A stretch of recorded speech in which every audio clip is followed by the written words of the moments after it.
checking in on Thomas Reed. The Miller family lived on a quiet stretch of coast where the water was part of everyday life. Fishing boats came and went. Gulls cried over the docks. On clear mornings, you could see a small island far out in the bay, a green shape on the horizon. An old man named Thomas Reed lived there alone. The island was about 40 minutes away by boat. Once in a while, Thomas came to town for supplies, but in winter, he often stayed on the island for weeks at a time. The Millers had known him for years. He was quiet, polite, and a little stubborn. After his wife died, he said he preferred the island because it was peaceful. One February morning, a cold wind blew across the water. Ice clung to the edges of the dock. Mrs. Miller stood at the kitchen window, looking out at the bay. "I haven't seen Thomas in a long time," she said. Mr. Miller nodded slowly. "Neither have I." Their daughter Lucy, who was 12, looked up from the table. What if he's sick? The thought hung in the room. The island had no phone service, no neighbors, just Thomas, his small cabin, and the trees. Mr. Miller sighed. Our boat engine's been acting up. Everyone knew that was true. The motor sometimes coughed and sputtered, like an old man climbing stairs. Mr. Miller had been meaning to fix it, but work had been busy. Mrs. Miller turned from the window. "Still," she said softly, "he might need someone." They packed a small bag with soup, bread, and medicine. The wind had grown stronger by the time they walked down to the dock. The boat rocked gently as they climbed in.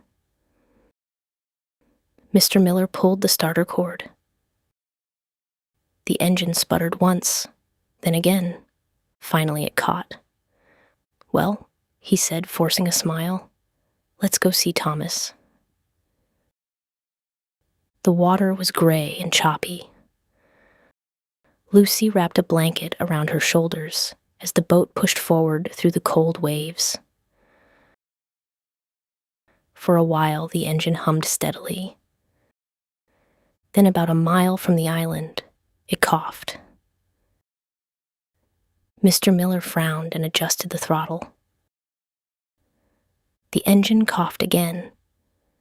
The island was now visible ahead of them, its trees dark against the winter sky. Lucy could even see a thin line of smoke rising from a chimney. "That's his cabin," she said. But the engine sputtered harder. It jerked once, twice, and then went silent. The sudden quiet was frightening. They drifted in the water. The island was so close and also so far. Mr. Miller tried the starter cord again. The engine refused to answer. The wind pushed the boat sideways across the waves. Mrs. Miller pulled out a bright orange cloth from the emergency kit and tied it to a pole. Lucy waved it as high as she could. They did not know if anyone on the island would see them. On the island, Thomas Reed had been standing outside his cabin, splitting wood. The cold air made his breath rise in small, white clouds. He paused and looked out at the bay. Something bright moved on the water. He shaded his eyes and stared harder. A small boat drifted in the waves. A flash of orange cloth waved back and forth. Thomas dropped the axe immediately and hurried inside his cabin. He picked up the radio he used for emergencies and called the Coast Guard station on the mainland.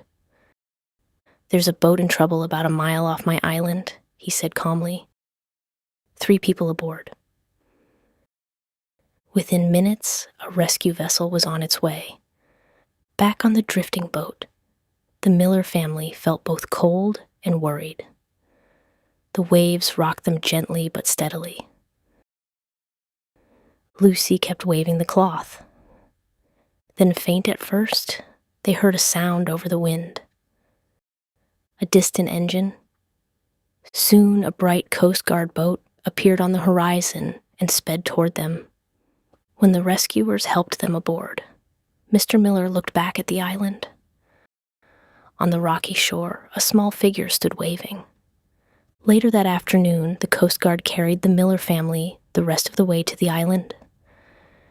Thomas Reed met them at the dock with a wide smile. "You came all this way to check on me," he said, his voice warm with surprise. Mrs. Miller laughed softly.